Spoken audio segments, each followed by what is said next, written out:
ముస్లిం సోదరులు పుట్టగానే వాళ్ళకి పురుషాంగంపై ఉండే చర్మాన్ని తొలగిస్తారు. దాన్ని వైద్య పరిభాషలో సర్కంసిషన్ అని, సుంతి అని అంటారు. హిందువులు కూడా ఈ పురుషాంగంపై ఉండే చర్మాన్ని తొలగించుకోవటానికి ప్లాస్టిక్ సర్జన్ల దగ్గరికి వెళ్తే కుట్లు లేకుండానే స్టేప్లర్ విధానము ద్వారా ఈ సుంతి చేస్తారు.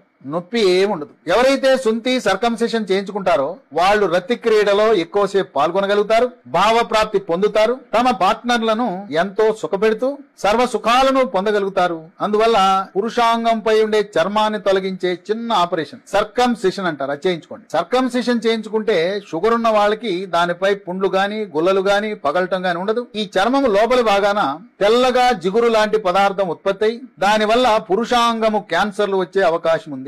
ముస్లిం సోదరులకు పురుషాంగ క్యాన్సర్లు రావు. హిందువులకు మాత్రమే ఈ పురుషాంగము చర్మము కింది భాగమున గ్రంథుల నుంచి ఉత్పత్తి అయ్యే జిగురు, తెల్లటి జిగురు లాంటి పదార్థం, దాన్ని వైద్య పరిభాషలో స్మెగ్మా అంటారు. దానివల్ల క్యాన్సర్లు వస్తాయి. కనుక ఆరోగ్యానికి అలాగే అక్కడ శుభ్రతకు ఈ సుంతి అనేది చాలా ప్రాధాన్యతతో కూడుకున్నది. తర్వాత రతి క్రీడలో మిమ్మల్ని విజేతలుగా నిలబెడుతుంది.